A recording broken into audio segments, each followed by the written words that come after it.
Untuk pertemuan pagi ini, Bu Guru akan menjelaskan tentang materi prakarya. Dan tak lupa, semoga kita semua dilimpahkan kesehatan oleh Allah Subhanahu wa Ta'ala. Sebelum saya memulai, saya harap anak-anakku sekalian sudah sarapan ya, agar bisa menyerap materi yang disampaikan dengan baik. Nah, materi hari ini yaitu adalah tentang wirausaha produk kerajinan hias dari limbah.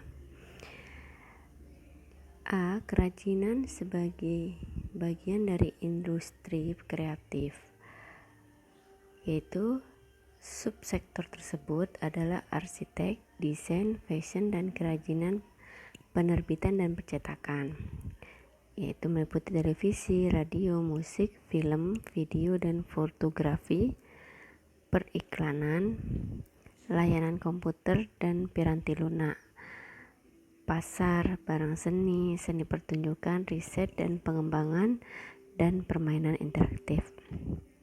Nah, dari sini kerajinan sebagai bagian dari industri kreatif, yaitu kerajinan yang dapat menghasilkan dari limbah. Di mana limbah-limbah tersebut adalah limbah yang sudah tidak bisa dipakai, namun bisa didaur ulang. Nah, untuk yang B adalah kewirausahaan produk kerajinan. Peluang kerajinan untuk menjadi produk yang dengan harga yang sangat tinggi itu harus dipastikan dengan melakukan riset pasar terhadap minat dan selera pembeli. Jadi, limbah produk itu harus kalian cari dulu dalam dunia pasar, apakah limbah tersebut bisa mendapatkan harga tinggi atau yang lagi trending topik.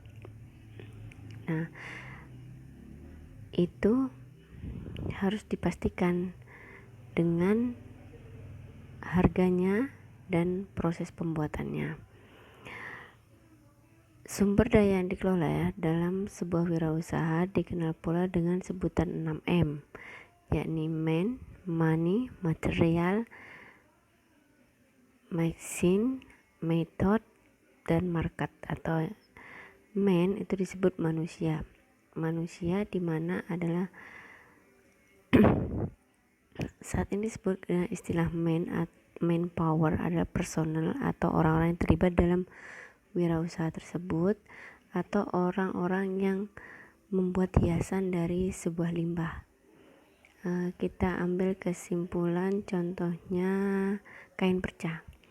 Nah, kain perca itu bisa dibuat hiasan, misal berupa keset, taplak, baju, dan lain sebagainya.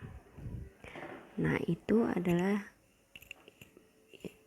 sebuah karya kerajinan.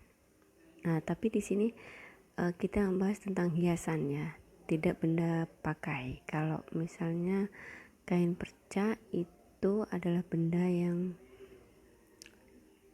limbah yang bisa kita daur ulang menjadi barang jadi atau benda pakai. Tapi di sini kita menjadikan itu adalah hiasan.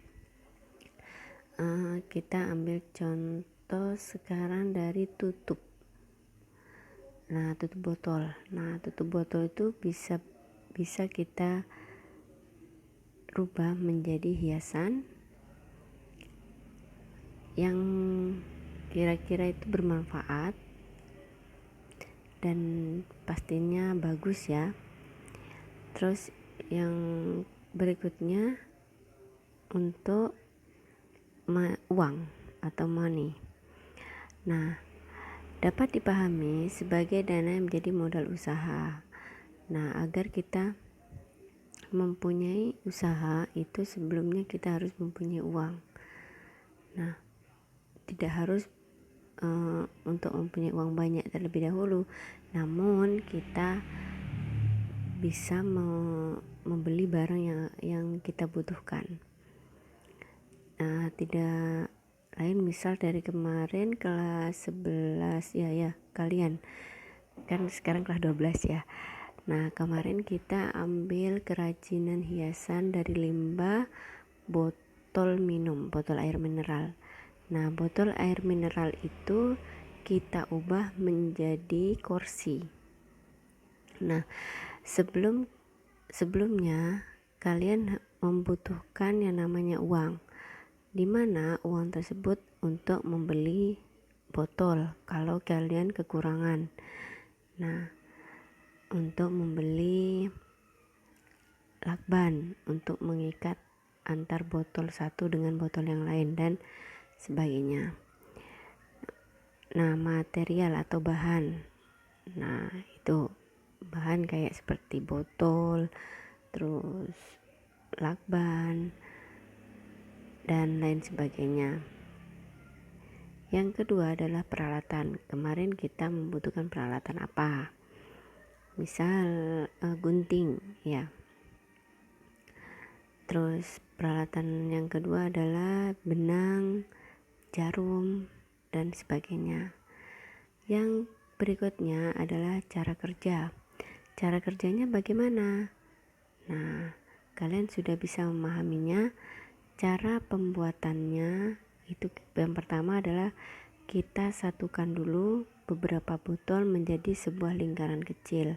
Setelah kita lem atau kita lakban, baru kita tambah lagi agar botol-botol tersebut menjadi sebuah kursi.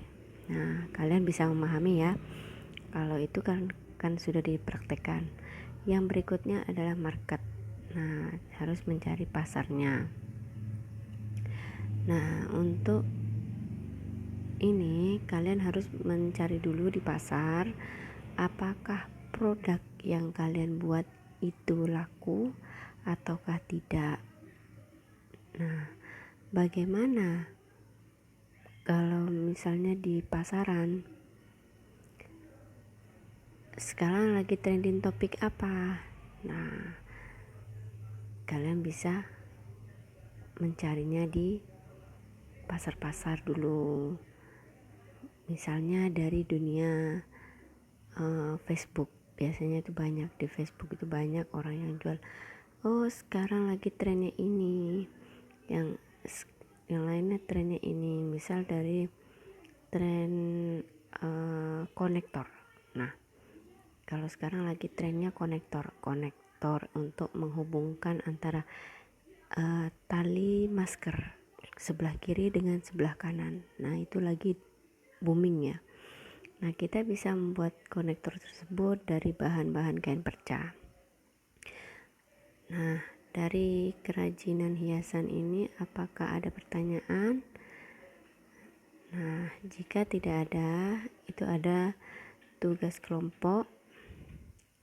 Pikirkan kerajinan khas yang ada di lingkungan sekitarmu. Nah, kerajinan apa yang ada di lingkungan sekitarmu? Biasanya di tetangga-tetangga itu ada yang membuat kerajinannya dari membuat beseknya itu biasanya besek itu kalau nggak salah buat tape. Nah, itu terus ide hasil diskusi digambar produk kerajinannya, boleh browsing atau boleh foto. Nah, itu nanti ditempelkan di buku. Tentukan riset pasarnya bagaimana di pasaran, laku apa tidak. Terus hasil risetnya bagaimana. Terus pengembangan produknya. Nah, apakah terus berjalan atau hanya sekali itu saja. Nah, rancangannya bagaimana hasilnya, bagus apa tidak. Bahan dan peralatannya bagaimana, ada memadai apa tidak. Cara kerjanya bagaimana, cara kerja produknya, terus distribusi pemasarannya bagaimana. Nah, kalian yang terakhir adalah evaluasi. Nah, sekian untuk materi hari ini. Saya akhiri. Wassalamualaikum warahmatullahi wabarakatuh.